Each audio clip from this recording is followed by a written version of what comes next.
Okay, so to get a picture of your house in Blender, you'll need to have sent it from SketchUp, export it as a DAE file, and download it.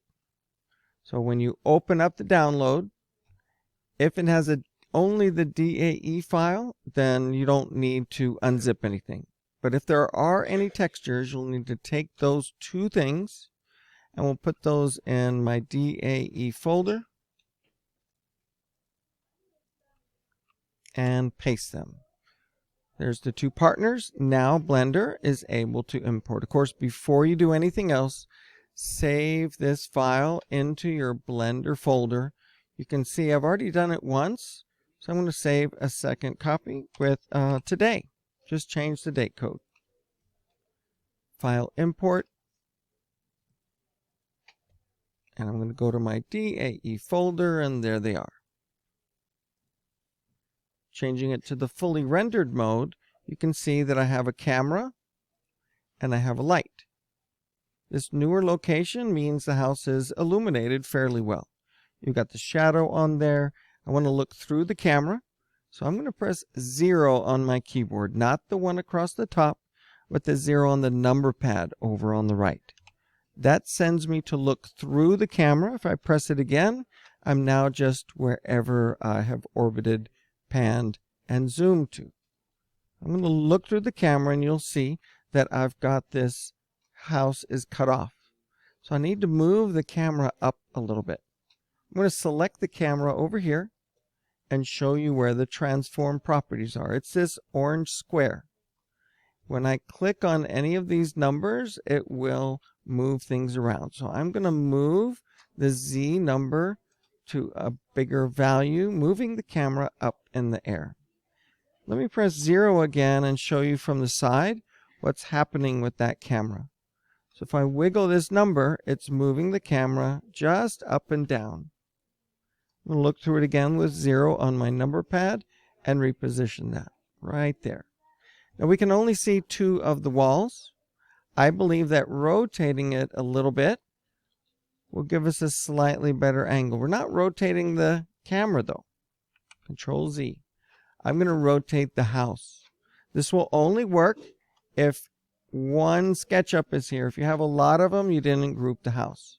So I'm going to take it and I'm going to rotate on the Z axis. We're not doing any crazy rotations right now anyway, but we are going to rotate it at least a little bit so you can see more of the house. You might also just go back to the camera and wiggle the Y value if you want to center it. Just move the camera a little off center.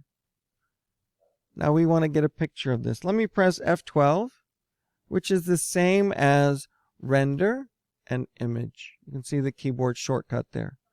Notice we can see the house, but it's very small. That's because when we look at output, which is right here, printer's output paper, you can see the resolution. Don't change those.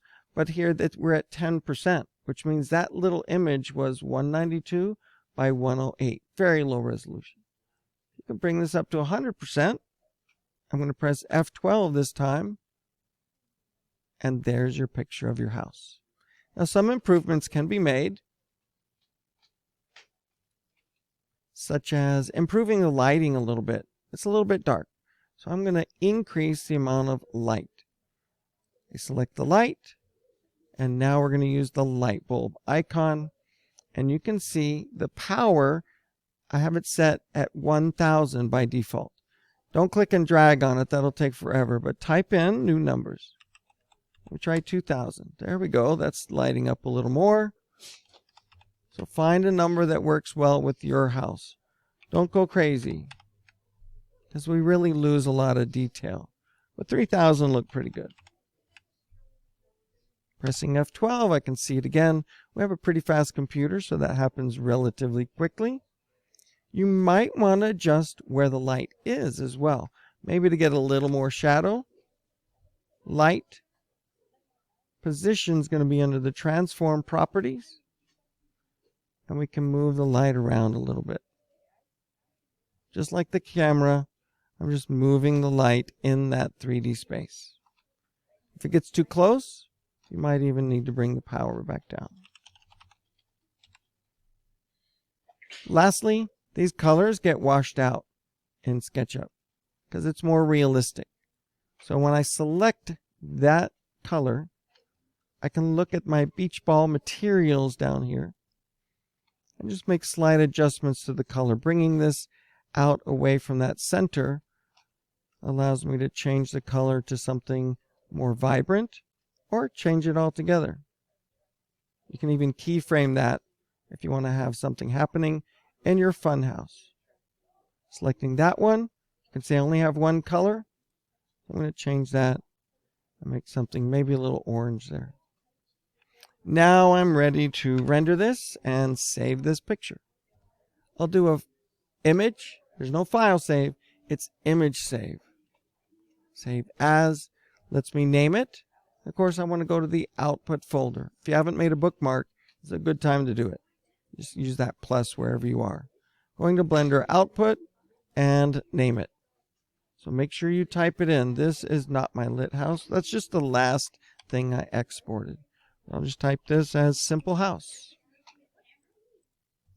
So one more thing I wanted to show you is moving the camera around can be done a little more easily. If I orbit around, the camera is staying in its spot. Let me look through the camera. 0 on my number pad. It only works if you're over here, by the way. If you click this little lock, then wherever you orbit to, the camera is now going with me. Look, the camera is now over on the side. I'm going to get another shot because I'd really like to see some detail on the house. Shift, pan, and zoom. Maybe get a little closer. I want to get corner of the window. Show the door here. Show that texture. I got good bricks in there, so I really like to see those. Got the shadow being cast.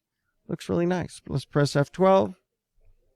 And you've got a very nice representation of some of the detail work. If you want an even bigger picture, it's rather easy. Change your percentage of your output to a bigger number. You can actually go, let's say, 200%, which will give you actually a 4K image. Now we can really see a lot of the detail that's there. Save that, and if you got more things to take detailed shots of, do that too.